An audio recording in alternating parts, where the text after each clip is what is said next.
মোথাবাড়ি কাণ্ডে বড় পদক্ষেপ, সব অভিযুক্তকে হেফাজতে নিচ্ছে এনআইএ। মোথাবাড়ি কাণ্ডে বড় পদক্ষেপ, সব অভিযুক্তকে হেফাজতে নিচ্ছে এনআইএ। মালদা জেলা আদালতে পিটিশন, সকল অভিযুক্তকে এনআইএ হেফাজতে দেওয়ার নির্দেশ। প্রতিনিধি গৌতম চক্রবর্তী রয়েছেন। গৌতম, এই সমস্ত অভিযুক্তদের নিজেদের হেফাজতে নিয়ে কলকাতায় কি নিয়ে আসা হবে? এনআইএ সূত্রে কি জানতে পারছো? বলছি যে এদের কাউকে কিন্তু আজকে কোর্টে তুলিনি, কারণ তাদের ল অ্যান্ড অর্ডারের প্রবলেম হতে পারে।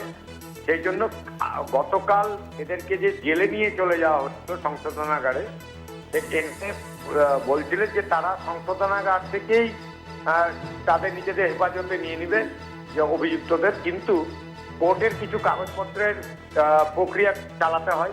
সেই জন্য তারা আজকে কোর্টে কাগজ পাঠিয়েছে, যা যা প্রসিডিওর মেনটেন করা সেগুলো হয়েছে।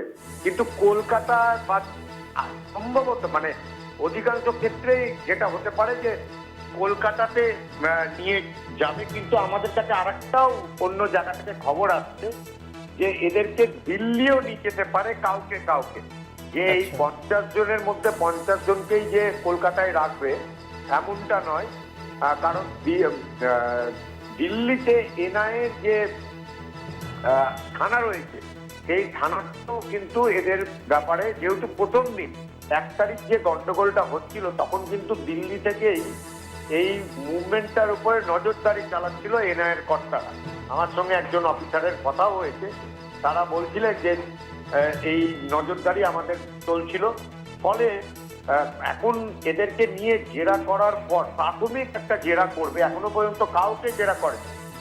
এবং এই যে টাকা তারা কোথা থেকে পেয়েছে, টাকার উৎস, একটা আন্দোলন করতে গেলে তো প্রচুর টাকার দরকার, গাড়ি, খাওয়া, লোকজনকে আনা, সেইগুলো মোটামুটি এনআইএ কিছুটা তথ্য পেয়েছে।